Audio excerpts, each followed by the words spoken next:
Alors, nous retrouvons avec beaucoup de plaisir une dame fort bien sympathique. Il s'agit de Caroline Erfray. Vous êtes praticienne dans le domaine du shiatsu. C'est ça. Alors, nous avons, déjà eu l'occasion de parler du shiatsu couché, le shiatsu debout, mais je ne savais pas qu'il était possible de se faire soigner à travers cette méthode de façon assise. Tout à fait, c'est possible de travailler assis avec donc une chaise.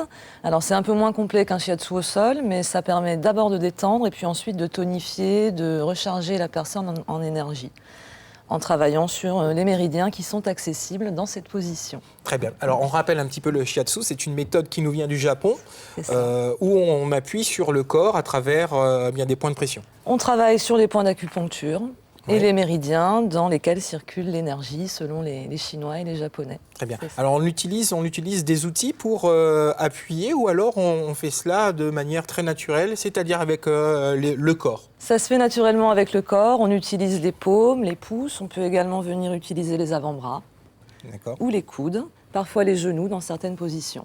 Très bien. Alors, on parlait d'avantages et d'inconvénients. Cette méthode a pour avantage, en tout cas en particulier, d'être pratiquée un petit peu partout. C'est ça, en fait. On peut emmener la chaise n'importe où. On peut très bien imaginer une entreprise qui prendrait soin de ses employés et qui ferait intervenir un praticien en shiatsu le midi, par exemple. Ah oui, avec Guyane Première, par exemple, ce serait bien. Par exemple. Bien. Je vais en parler au CHSCT, de manière à ce que, voilà, alors plus précisément, là, en ce moment, on voit que vous pratiquez des mouvements au niveau des articulations. Oui, ça fait partie du shiatsu de travailler aussi en mobilisant les articulations pour vérifier l'état de l'articulation, jusqu'où peut aller la personne, et puis pour faire circuler l'énergie.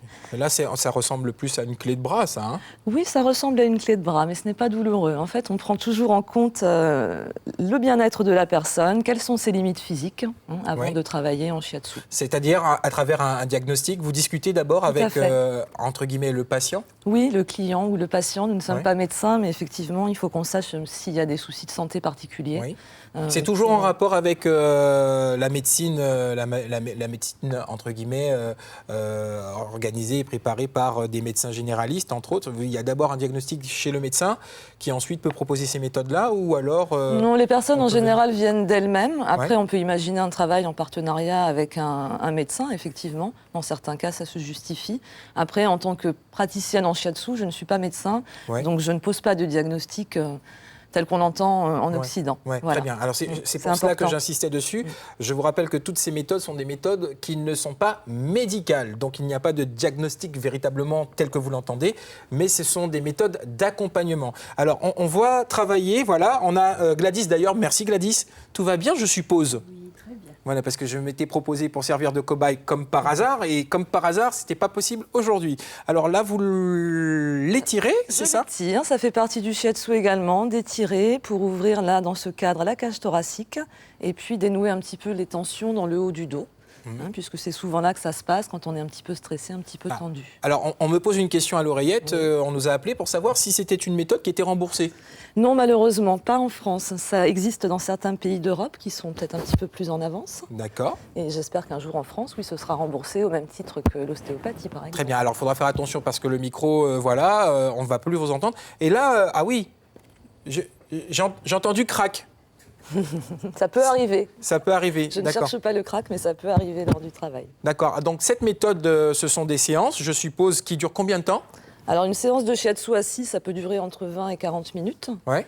En cabinet, on travaille davantage au sol, sur un futon, et dans ce cas-là, ça dure plutôt 1 heure. Très bien, ben voilà, j'espère que vous aurez, grâce à l'équipe de TNT Midi, envie de découvrir le shiatsu. Pour ma part, eh bien, l'émission est déjà terminée, je vous souhaite un bon appétit. Les nouvelles vont être développées par Catherine Boutet d'ici quelques instants, c'est-à-dire à 13h. Ce soir, TNT, présenté par Anthony Hiller, et nous aurons le plaisir de découvrir une nouvelle danse. Ça, ce sera Oudjin qui va nous montrer comment faire je sais pas, du la salsa, du kizomba, les trucs à la mode là. Voilà, je vous fais plein de gros bisous.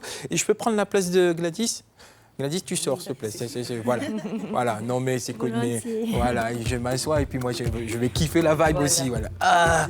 Déjà, rien que d'être assis, c'est... Ah, voilà. Alors, oui, je suis trop haut? Oui, ça me tient. Attendez, on va régler. On va régler. Oui, tant qu'à faire. Oui, réglons. Réglons. Voilà. Alors, Voilà, je fais attention à mes micros parce que je vais me faire gronder. Je vais juste poser la tête, voilà. C'est juste la tête. J'enlève les lunettes et puis allez-y mesdames, alors, lâchez-vous, faites-vous plaisir. Aïe! Aïe, j'ai mal! Ah non mais ça fait super mal! C'est très très douloureux. Ouais, ah, oui, juste là, ouais. Ah là, exactement. Voilà. Alors là, on peut avoir n'importe quelle mauvaise nouvelle, c'est bon, ça passe. Ciao, bye bye. Et à bientôt.